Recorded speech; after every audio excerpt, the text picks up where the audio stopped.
Wesh! On se retrouve aujourd'hui pour une nouvelle vidéo avec Zoé qui va découvrir sa machine à coudre.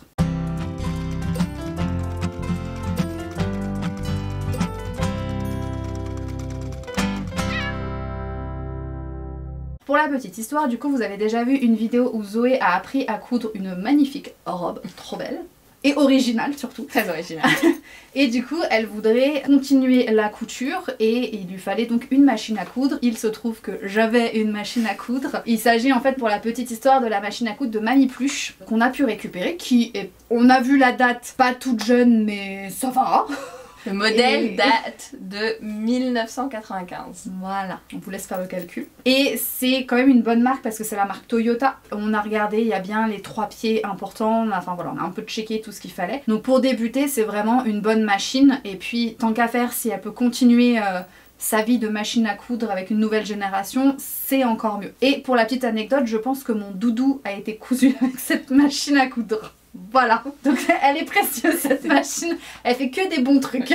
J'en prendrai grand soin. Donc là le but c'est qu'on vous montre un petit peu, bah déjà si Zoé sait de nouveau enfiler une machine à coudre, si elle a bien retenu le cours de la dernière fois, la canette, parce que du coup moi je l'avais montré sur ma machine à coudre, j'ai un système de canette sur le dessus de la machine, là c'est dans un petit compartiment en dessous donc c'est encore une difficulté. Donc voilà, voir qu'elle s'en sorte, parce que le but c'est qu'elle arrive à coudre seule, enfin à se servir de sa machine à coudre, à être libre quoi. Donc avoir ça, voir du coup un petit peu comment elle fonctionne, le b.a.-ba et tout ça, et faire un petit crash test pour voir comment elle se sent avec sa nouvelle amie. Du coup on a un petit travail à terminer, en fait c'est l'ourlet sur une robe. Qui est là, elle est hors champ pour vous, mais voilà. Elle est là. Vous allez la voir apparaître un moment. Et du coup voilà, ça serait le but de faire l'ourlet sur cette robe là avec cette machine à coudre tant qu'on est encore à côté pour voir s'il y a des petits ajustements à faire. Et après que Zoé se lance seule dans la couture. Quelle aventure! Donc vous la reverrez sûrement dans d'autres vidéos où on fera des coutures à 4 mains, ou voilà. Zoé pourra venir participer vraiment plus au projet Juju Pluche. En fait de A à Z tu pourras faire les tutos, le montage, les miniatures et puis juste moi je mettrai ma tête. Et puis voilà. T'auras juste à faire la voix off et c'est ça bon. Et voilà, en fait Zoé pourra tout faire. Donc on va vous montrer un petit peu justement comment elle fonctionne. Comme ça, on vous avait montré ma machine dans l'autre vidéo. Donc vous pouvez voir une machine électronique, parce que moi elle est électronique. Tout ça fait avec des petits boutons. Et ici c'est une machine purement mécanique. Donc ça fonctionne autrement, mais ça, au résultat c'est la même chose. Alors, voilà la bête. Donc c'est une Toyota Electronic Control, mais ce n'est pas une Toyota électronique. C'est la RS 2000 2D Series. Mais appelez-la Toyota. On peut voir que déjà elle a pas du tout le même look que la mienne et a des gros boutons partout. Oui. Alors que moi j'ai un petit écran ici avec des gros boutons. Du coup on retrouve quand même les fonctions de base de la machine à coudre. Déjà bon là on a le point retour pour faire le point arrière. On a vu qu'il y avait un petit coupe-fil. Franchement je pensais pas que sur des machines entre guillemets aussi anciennes il y en avait. Je trouve ça génial. C'est cool. C'est merveilleux. Du coup on a tous les points qu'elle fait ici avec donc les points droits. Plusieurs points zigzags, de quoi faire les boutonnières et d'autres points, je pense qu'il y a des points décoratifs, des points zigzags, des points etc. J'avoue que je ne suis pas experte sur tous les points. Et en fait pour sélectionner les points, du coup vous avez cette molette là et le point qui est au dessus là pour sélectionner. Donc là il est sur 4, donc sur le point droit. Ce que je trouve bizarre parce que moi j'aurais mis par défaut en premier le point droit. Le point droit, mais bon il arrive en numéro 4. Vous avez ensuite 2 petites molettes. La première molette ici, si je me trompe pas, c'est sur la tension. Ouais. Donc les tensions elles vont jusqu'à 9 et vous avez du coup la tension nulle aussi. Donc par défaut c'est souvent sur 3 ou sur 4. Donc après il faut faire des tests pour voir. On va la mettre sur 3 pour l'instant, de toute façon on va faire les tests après. Et ici c'est la longueur du point. Donc plus vous allez là, plus vous avez un point très très grand. Plus vous allez dans l'autre sens, plus vous avez des points tout petits, tout resserrés. Pareil, on va se mettre sur 3 et on va faire les tests pour voir. De toute façon, le meilleur moyen de comprendre une machine, c'est de tester. De crash test. Après, il y a le petit compartiment ici, magique, pour toutes les machines, où vous rangez tout le matériel qu'il y a dedans. Donc là, c'était fourni avec 2 pieds, enfin avec le pied de base, le pied fermeture éclair et le pied pour les boutonnières. Ce qui, ça, est franchement pas mal aussi. Quand je repense qu'elle était en 95, je trouve qu'il y a quand même... Il y a quand même beaucoup de choses, ouais. Il y a même ce petit outil que même moi j'ai pas sur la mienne, c'est ici pour dévisser. Ouais. Ce que moi j'ai pas. Moi, mais ils nous ont donné celui-là et un tournevis. Et un tournevis, mais alors lui c'est vraiment pour la plaque parce que c'est large. Et le tournevis c'est vraiment, tu vois, plus petit, donc je pense que c'est vraiment pour tout ce qui est au niveau d'ici. plus petit. Et les accessoires que même j'avais pas sur la mienne qui pourtant est plus récente. Et donc contrairement à la mienne, c'est ce que je disais, la canette elle se retrouve ici, elle est cachée là-dedans. Donc ça c'est une petite difficulté, une petite technique en plus. J'avoue que je pense que moi c'est plus vite enfilé que toi, parce que clairement moi je la pose dedans et voilà, après. Là il y a une manip à faire avant de le reposer dedans. Qu'est-ce que ça change au niveau de la couture, sur la tension du fil et tout, je n'en ai pas la moindre idée. Et un petit bouton ici pour faire monter ou descendre les dents. Moi j'ai la chance d'avoir l'enfil aiguille qui descend ici, schlac, on met dans l'aiguille et on place le fil et il passe dedans. Il y en a pas. Ouais. Je sais pas si ça se rajoute ou en tout cas des trucs manuels un petit peu comme moi j'ai là-dessus. Il est mignon celui-là. Tu l'avais acheté où? On me l'a offert. On te l'a offert. Mais pour le reste je trouve que quand même elle est assez complète, surtout pour 95. Moi je trouve qu'elle est assez complète. Et je me dis que si elle l'a acheté à cette période-là ou du moins pas longtemps après, elle l'a quand même gardé longtemps quoi. Ouais, bah ça fait pas tout à fait 30 ans. Non, bah si tu veux l'enfiler, faire alors, la canette dans un premier temps. On va faire un ourlet sur une robe grise, donc on a pris un fil gris. On a été logique. On a été d'une logique implacable. Donc c'est sur ce petit truc. Voilà. Donc ça, faut faire attention de pas le perdre. Ouais. Parce que c'est ce qui permet à ta bobine de pas partir. Ouais, alors du coup, bah voilà. Là, je coince comme ça ma bobine. Ouais. Et mais non. Voilà, faut bien la tendre en fait. Tendre le fil pour qu'il s'enfile bien. Et je la fais où? Dans le petit rond. Dans le rond. Ouais. Enfin, autour du rond, pas autour du rond. C'est parfait. Okay. Alors, moi là, je viens de noter sur la petite molette ici, j'ai un cran et ça donne vers une bobine. Donc je suppose que pour enrouler une bobine, il faut que je le mette sur le cran. La couture et la bobine. Oui, je pense. Et en plus, et de le placer, placer par là. Oui. C'est vrai que j'ai pas cette sécurité. Moi, juste le fait d'appuyer là-dessus. De toute façon, on est là pour faire crash test. Hein. Voilà, crash test. Et donc, tu tiens ton fil, mais sans trop serrer. C'est juste le temps que ça s'enroule. Voilà. Et là j'appuie sur la pédale. Parce que à chaque fois, on vous montre ça. Mais sachez que sous le bureau, il y a une pédale. Et il faut appuyer dessus, sinon c'est dommage.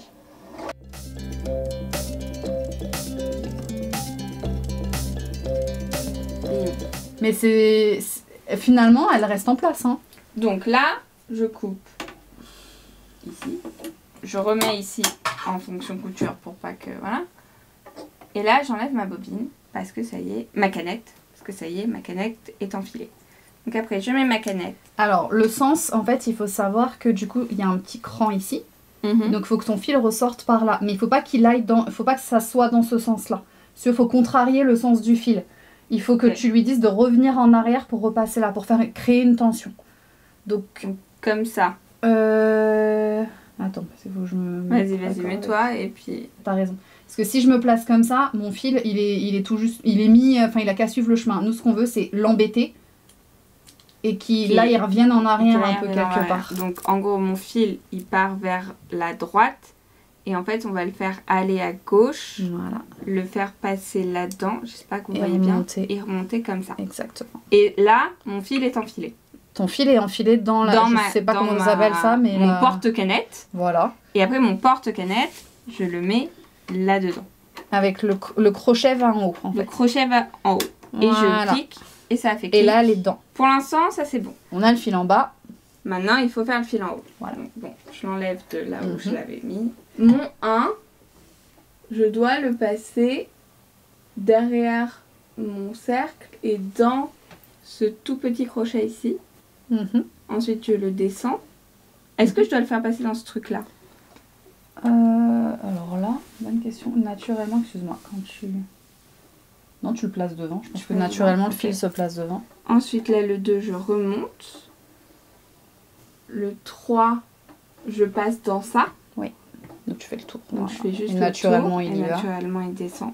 Et là arrive le truc où j'ai rien compris sur la machine de Julie. Il faut que je le passe dans ce petit crochet. Parce tu veux qu'il arrive où après? Tu veux qu'il arrive devant l'aiguille ou derrière l'aiguille? Mais il faut qu'il soit retenu là. J'avoue que... Non, pour moi, c'est comme ça. Hein. Comme ça? Comme ça, et après, dans l'aiguille. Et après, dans l'aiguille, le chat, en fait, là, il est en face de moi. Donc ça veut dire que je fais passer le fil par derrière? Non, il faut qu'il aille d'avant en arrière. Il faut qu'il aille comme ça. Comme ça, d'accord. Et que ton fil ressort par là parce que ta couture va comme ça, okay, donc ton fil aussi. Donc je peux pas utiliser ça, c'est trop grand. Ok. Et là, je le fais passer entre les deux machins là. Voilà. Normalement, on peut utiliser des pinces en fait, comme ça, pour guider le fil. Mais comme vous voyez, je l'utilise beaucoup, hein, j'ai dû en racheter. Mais en fait, si tu veux, je vais te le sortir au moins pour que tu sois plus à l'aise. En gros, voilà, c'est comme ça. Et donc, tu vois, tu prends ton fil. Ah oui, et tu peux le guider, ce qui fait que c'est pas avec une grosse saucisse là, et que c'est plus simple à guider. Et donc moi, là, il y en a un courbé et l'autre, ça ressemble à une grosse pince à épiler, voilà. Donc là, mon fil du haut est mis. Et donc là, il faut que j'aille chercher mon fil du bas. Exactement. Et pour aller chercher mon fil de bas, il faut que j'abaisse mon aiguille. Exactement, en tenant, là tu peux tirer même un peu plus pour être sûr, de toute façon. En tenant ici. Et comment j'abaisse mon aiguille sur celle-ci, c'est ça? Non, alors normalement, c'est la molette qui est là. Ah, c'est la molette. Tu la tournes toujours vers toi, on tourne toujours vers toi. Vers moi, ok. Voilà, et tu continues vers toi, et elle va remonter. Vas-y, continue à remonter. Voilà. Hop. En fait, on l'a vu faire le tour. Ah oui, ok. De la canette. Voilà. Et ok, donc là, donc t'as là bien j'ai mis tes deux fils. Donc on peut refermer là. On réemboîte le bazar. Voilà, super. Petit tissu blanc, test. Ça, t'as les épaisseurs. Ok. Et s'il y a besoin, on en a encore d'autres. C'est un vieux drap, hein, donc j'appuie sur ma pédale, c'est ça qui fait marcher la machine. Sauf que avant, attention. Je n'ai pas baissé mon pied. Exactement. Donc je baisse mon pied. Je baisse mon aiguille. Pas forcément. Pas forcément. Attends, mais sur le tien, alors en fait, la mienne, j'ai un bouton pour maintenir l'aiguille en bas. Ah oui. C'est-à-dire que je peux l'activer et donc peu importe où j'arrête ma couture, l'aiguille reste dedans. Ce qui est pratique pour les angles, ce qui est pratique en sécurité. Si jamais on bouge, on fait autre chose, on sait qu'elle reste dedans. Ici, il n'y a pas. Donc si toi, tu as besoin de faire un angle un jour, c'est à toi d'abaisser ton aiguille, de la planter, de tourner et de continuer ta couture. Ok, d'accord. Ça, c'est pratique à savoir pour toutes celles qui achètent des machines à coudre d'occasion. Alors. Ok. Ensuite, en arrière. Ok. Elle fait un bruit. Je crois que j'ai perdu mon fil, non? Non, alors, il y a un problème. Ah, attends. Je relève l'aiguille. Ouais, j'ai perdu un... Il y a un truc qui s'est emmêlé. C'est la canette en fait. Alors est-ce qu'on a bien mis la canette? Je la sors? Mais attends, on va couper en haut alors. Ouais. Ah mais c'est le fil de tout à l'heure qui s'est... Le fil en fait a sauté là-haut. Ok. Et s'est emmêlé là. Et donc il s'est tendu. Et du coup il n'avançait plus ici. Ah d'accord. Alors ta canette continuait. Donc on va réessayer, voir si c'était bien ça. Des fois, ça se joue à pas grand-chose. Ouais. Sur la mienne, c'était juste un petit bout de plastique qui était abîmé, qui me déréglait comme ça. Ah ouais. Non, il y a un problème là-haut. Il y a un problème là-haut. Le fil saute automatiquement. On a cherché, on a traficoté. Et on a trouvé. Et on a trouvé quand Julie l'utilise. Maintenant, faut voir si ça fait la même chose quand moi je l'utilise. Et inverse tes mains, je pense. C'est moi qui t'avais dit dans la vidéo, voilà. C'est moi qui t'avais dit une bêtise.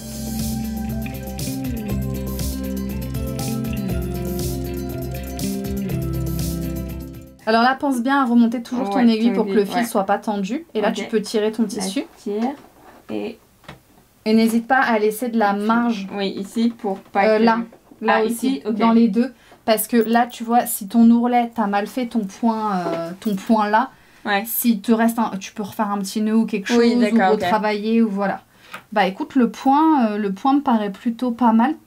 Peut-être un peu long. Peut-être un peu long, ouais. Mais bon, voilà. Au niveau de la tension, ça a l'air bien aussi. Hein. Ouais.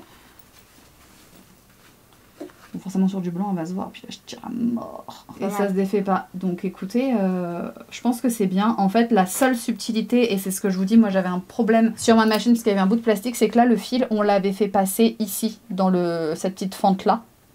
Et là, on l'a juste fait passer de l'autre côté. Et ça a tout changé. C'est que là, il était sûrement pas assez tendu, trop lâche et il se baladait. Et c'est pour ça que ça sautait tout le temps et donc ça n'allait pas en bas. Et là, juste de l'avoir passé ici et de le tendre, bah c'est bon. Tout le reste était bon. L'enfilage était bon, tout le reste était bon. Et d'une machine à l'autre, une subtilité comme ça peut dérégler votre machine. Là, on l'a juste basculé, hein. On n'a rien fait d'autre. C'est vrai. Et il fonctionne. Et les points, du coup, bah voilà, on a fait le test, on a retouché juste sur la longueur du point. La tension, là, on est à 3, je pense que c'est pas... 3,5, je crois. 3,5, ouais. Je pense qu'on est bien. Donc écoute, moi j'ai l'impression que c'est plutôt pas mal, là. En tout cas pour une couture droite. Après, à chaque fois, il faudra que tu essayes de toute façon pour la boutonnière et tout, pour t'entraîner. Enfin, c'est comme ça qu'on apprend. Ouais, c'est en faisant, c'est en lisant le manuel si vraiment il y a besoin. Mais après, tu t'amuses, tu fais tous les points un par un. Tu vois ce que ça donne et tu gères tes tensions comme ça. Et c'est la meilleure façon de comprendre. Très bien. On se tente un ourlet? Allez. Donc Julie avait fait cette robe il y a 5 ans. 5 ans.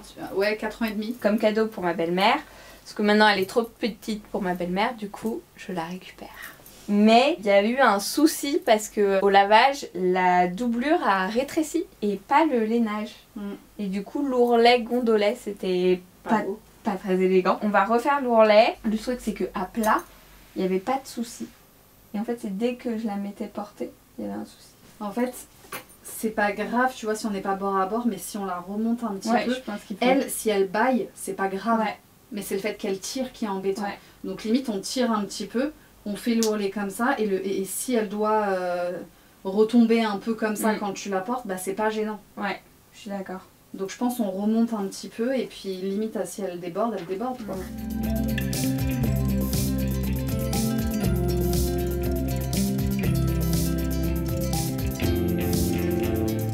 J'arrête pas de me piquer les doigts depuis que j'ai commencé à travailler sur cette robe. Et il faut pas grand chose pour saigner beaucoup sur les doigts. Ah ouais. Le plus chiant, c'est quand tu te plantes dedans et que t'es sur un vêtement un peu blanc ou clair et que tu fais une tache de sang dessus, tu te dis oh non. Ça t'est arrivé avec la robe d'Hermione ou pas? Dans le dos. Dans le dos? Au niveau de la ceinture, je crois. Je sais plus pourquoi d'ailleurs, mais je me demande s'il n'y avait pas une tache à ce niveau-là. Bon, enfin, puis elle a été tachée après, de toute façon. Donc, 5 minutes au buffet, elle se met du guacamole. Non, alors attendez. C'était pas du guacamole déjà. Elle avait fait des petites entrées de crudité avec des cure-dents. Comment tu plantes un cure-dent dans une carotte qui est crue? Et ben j'ai planté, mais pas assez fort. Et du coup, c'est retombé et c'était dans une petite sauce verte. Alors voilà, c'est tombé sur ma robe parce que le cure-dent, il a pas planté la carotte. C'est la faute du cure-dent. Bah oui, enfin, ou de la carotte, je sais pas. Ça. Un des deux. C'est pour ça que j'ai refusé de me marier en blanc. Mais que j'ai imposé à tous mes invités. Voilà, c'est ça. Moi, je me tâcherai pas, par contre, vous. Bonne appétit, les amis. Tu sais que j'ai un verre de vin rouge qui m'est tombé dessus pendant le repas. Donc, heureusement que du vert fluo sur ma robe blanche, ton truc de rouge sur du bleu, là, excuse-moi. Oui, mais j'aurais été en blanc, j'aurais été dans la merde. Ouais. Honnêtement, quand on voit les photos, et même même avant de voir les photos, quand d'un coup, on est arrivé et qu'il y avait une espèce d'unité, alors tout le monde se connaissait pas forcément, mais il y avait une unité de voir tous ces gens en blanc dans un décor vert, parce que c'était dans le jardin et tout. Déjà, rien que là, tu dis, ok, ouais, ça rend pas mal, quoi. Et c'est là où tu te rends compte que, mine de rien, il peut exister énormément de tenues d'une seule couleur. Personne n'était habillé pareil. Personne. Moi, je me suis dit, bon, après, on n'était que 110, tu vois. Mais je me suis dit, quand même, sur 110 personnes, il est possible que que 2 personnes aillent chez Zara et s'achètent la même robe. Exactement. Par contre, tu vois là, quelqu'un tombait dans la piscine, on était tous transparents. Oui.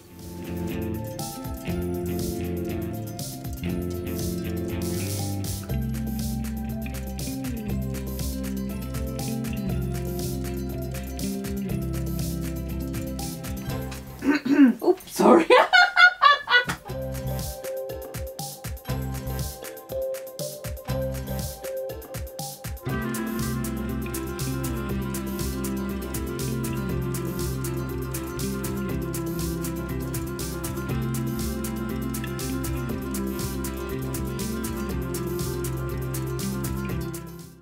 Alors en manie, il faut mettre une belle-mère derrière.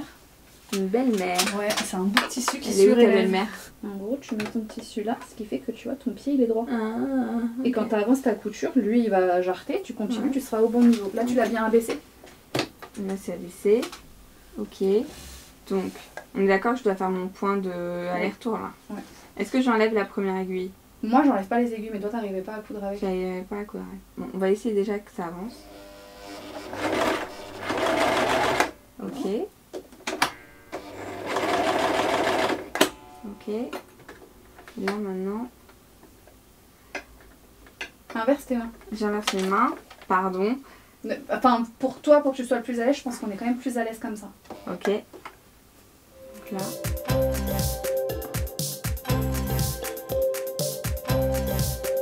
Ah, on pue les temps de nez. Mais t'arrives à coudre avec les aiguilles là. Et là, j'arrive à coudre avec les aiguilles. Avec la tienne, j'y arrivais pas, je sais pas pourquoi.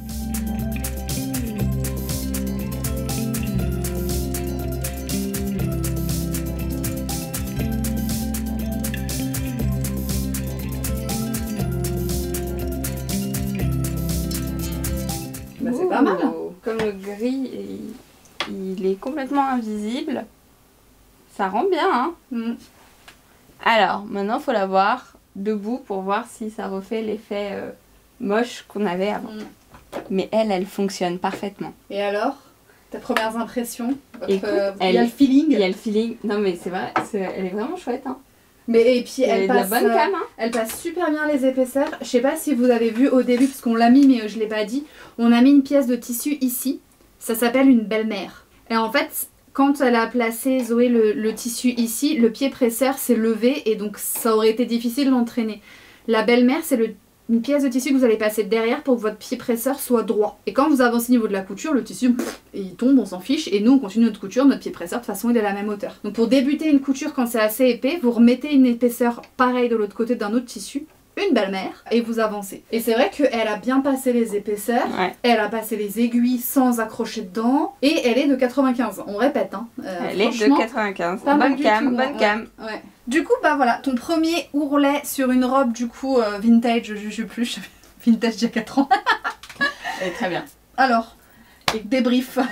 Cette machine, j'avais très peur du fait que ça soit pas une machine électronique comme celle de Juju, ça soit une vieille machine, qu'elle n'a pas été utilisée depuis un moment. Oui, presque autant que je pense. Ouais. Je pense, ouais. 5-6 ans à mon avis, ouais. Voilà, donc un peu peur que tout soit un peu rouillé ou qu'il y ait des petits bugs. Mais en fait, elle fonctionne très bien. Juste, il faut savoir l'enfiler correctement. Voilà. Mais comme quoi, un petit détail, des fois, on peut s'arracher les cheveux. Enfin, c'est ça le truc. Comme... Parce que je repense à ma surjeteuse. Des fois, il manque vraiment pas grand chose, mais ça fait tout bugger. Et encore là, il y a que 2 fils, donc la surjeteuse, il y en avait 4. Et c'était juste, on l'a placé du mauvais côté de la partie en fer, quoi. Et ça faisait tout sauter. Et on l'a juste décalé. C'est fou. On a trouvé, c'est l'essentiel. Ouais, c'est l'essentiel. Rapidement, et sans tuto, sans appeler personne, sans nous-mêmes, on a trouvé. Ouais. Donc vraiment trop contente, je vais pouvoir reporter cette robe, donc ça je suis très contente aussi. Moi aussi. C'est clair. Je vais repartir donc avec une machine à coudre chez moi et ça c'est bien stylé. Je suis très contente, merci beaucoup. Bah avec plaisir. Tu remercieras ta maman aussi, très fort. J'ai hâte de nos prochains projets couture en fait. Là on va pouvoir s'amuser et faire des trucs pas mal. 30 pièces. Avec nos cerveaux. Il y en a une qui a dit si on met des manches énormes comme ça, ok, mais on met une espèce de couronne dessus, puis on machin, enfin, vous allez avoir des trucs pas classiques. Non, mais on fait pas du classique chez Juju Plus. Non, mais j'espère que vous aurez appris quelque chose aussi sur l'enfilage du coup d'une autre machine différente. Grosso modo, ça reste la même chose, mais à des tout petits détails près des fois. Petit. Mais au moins vous avez vu voilà, deux façons d'enfiler la canette, le fonctionnement d'une électronique et d'une mécanique. Et après, mine de rien, la couture ça reste la même chose, hein, les mêmes choses, c'est point avant, point arrière pour sécuriser son point, et une main devant, une main derrière. La main qui est devant guide le tissu. La main qui est derrière aussi, mais c'est-à-dire si vous n'êtes pas droit, voilà, si vous n'êtes pas droit devant, vous ne serez pas droit derrière. Et après, en fait, c'est ça, c'est tout. Enfin, tout fonctionne pareil et le résultat est le même. Donc voilà. Après, on te laisse faire tes petits tests chez toi pour tester tous les points, les 2 autres pieds presseurs pour te familiariser. Voilà, tu prends des petites chutes et dans tous les sens. La couture, c'est de l'expérience en fait. C'est ça. C'est ça. Et certaines vont vous dire il faut faire comme ci, d'autres vont dire il faut faire comme ça. Prenez ce qu'on vous dit et testez-le et faites votre tambouille à vous. Tant que ça fonctionne et que ça vous plaît et que c'est propre derrière, on n'ira pas chercher comment vous l'avez fait. Hein, clairement, et c'est toujours mieux de tester par soi-même et d'avoir sa technique pour le meilleur résultat. Avec sa propre machine, parce que toutes les machines ne font pas la même chose et ne rendent pas la même chose et ne sont pas réglées pareil. Donc voilà, il faut s'apprivoiser. Exactement. N'oubliez pas que tout ce qui est fait avec amour est toujours mieux fait. Et on se voit très très vite pour une prochaine vidéo. Bye.